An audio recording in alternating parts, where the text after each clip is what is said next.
Do you want to go to ancient Rome through a time machine? No? Well, by the end of this video, you'll want to book a trip to Rome TM and see everything I talk about.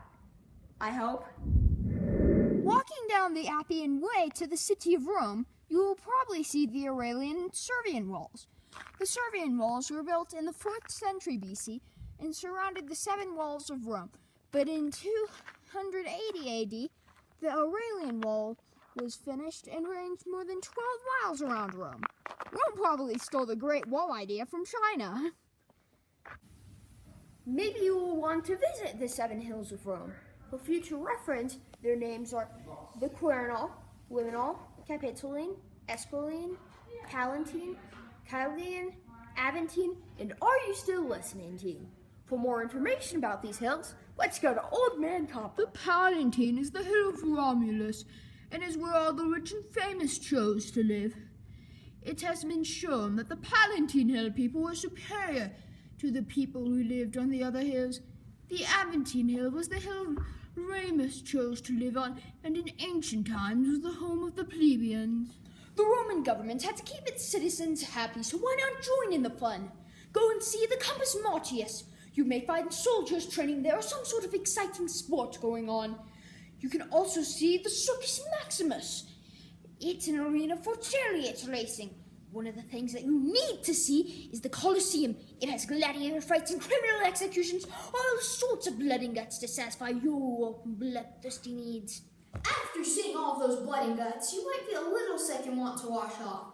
In that case, visit the famous Roman baths with cold, warm, and hot water called the Frigidarium, Tempedalium, and Caldarium, as well as floor heating and massages that are one of the most popular things of the time.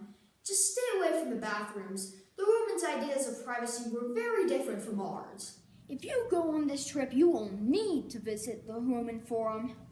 The Forum is a huge outdoor place in Rome that has everything from markets to theaters to basculi. What are basculi, you say? Oh, they're just big buildings that serve plenty of purposes. For example, markets, law courts, etc. Oh, fun fact, the Forum was built in a place where a swamp used to be. The swamp was there until the Cloaca Maxima, the main sewer, was built and drained it into the Tiber River. Another neat thing to visit in the Forum is the Curia, the House of the Senate.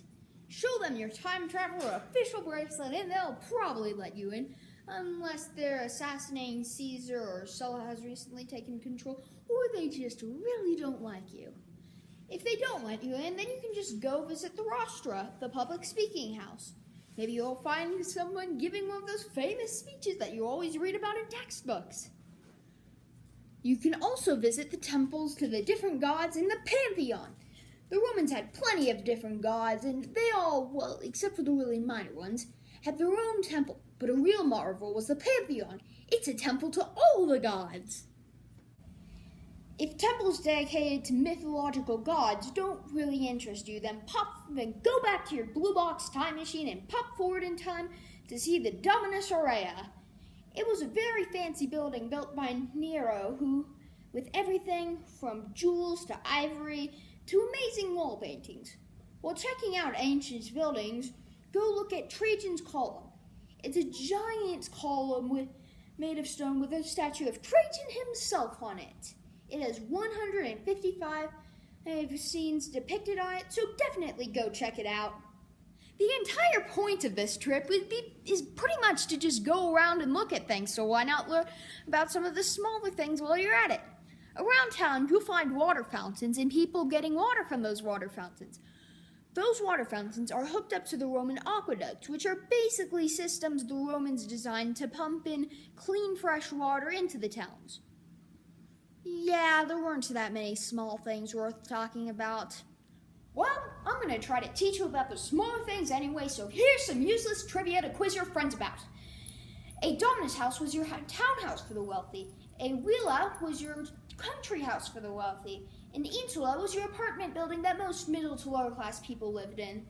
The 3 main types of columns were Doric, which was plain, Ionic, which had curvy bits at the top and bottom, and Corinthian, which was just straight out fancy. Why my director wanted me to include all this, I am clueless. There you have it. Buy your trip to Rome today.